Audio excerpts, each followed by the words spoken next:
Assalamualaikum warahmatullahi wabarakatuh and good morning everyone. Let me introduce myself. My name is Restuti and I'm from English Education B 2018 and now I am the 5th semester. And in this time I would like to explain about 5 hypothesis theory of second language acquisition.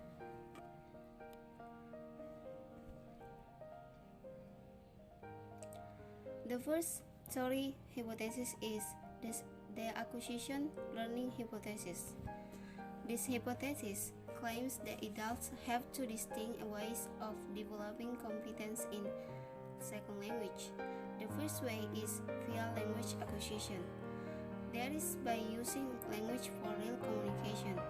Language acquisition is the natural way to develop linguistic ability and is a subconscious process.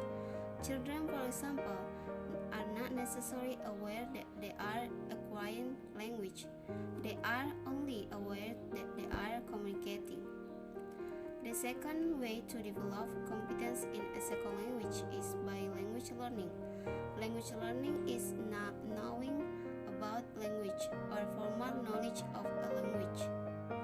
While acquisition is subconscious, learning is conscious. Learning refers to explicit knowledge of rules, being aware of them, and being able to talk about them. This kind of knowledge is quite different from language acquisition, which could be termed implicit. Next, the second is the natural order hypothesis.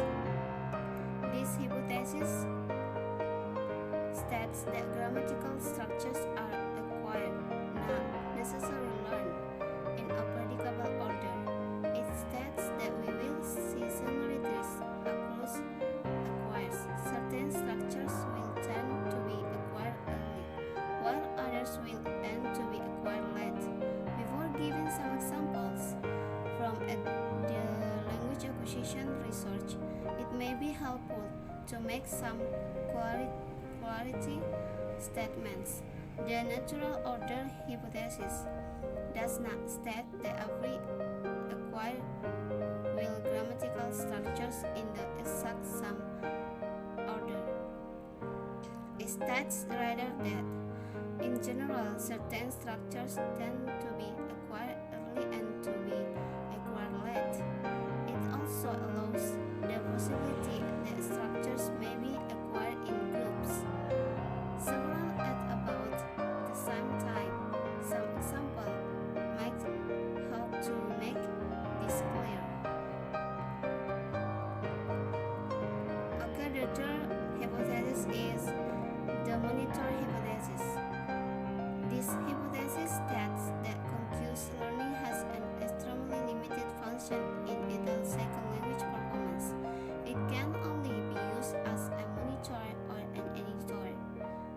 This hypothesis says that when we produce utterance in a second language, the utterance is initiated by the acquired system, and our conscious learning only comes into play later.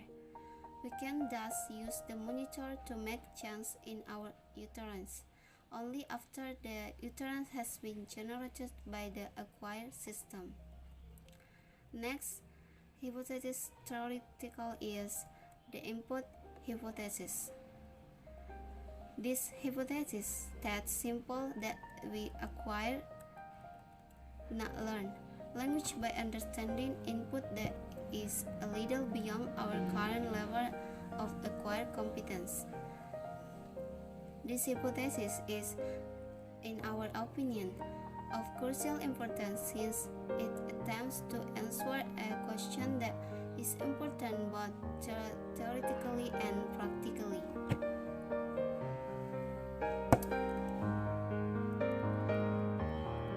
Major point is the input hypothesis. The first relates to acquisition, not to learning. The second, we acquire by understanding language a bit beyond our current level of competence. The third, spoken fluency emerges gradually approach directly. And the last, when character talks to acquires so that the acquires understand the message. And the grammatically structures the acquire is ready to acquire. And the last hypothesis is the affective filter hypothesis. This hypothesis states that attitudinal variables related to success in second language acquisition generally relate directly to language acquisition, but not necessarily to language learning. Okay, I think enough for me. Thanks for your attention.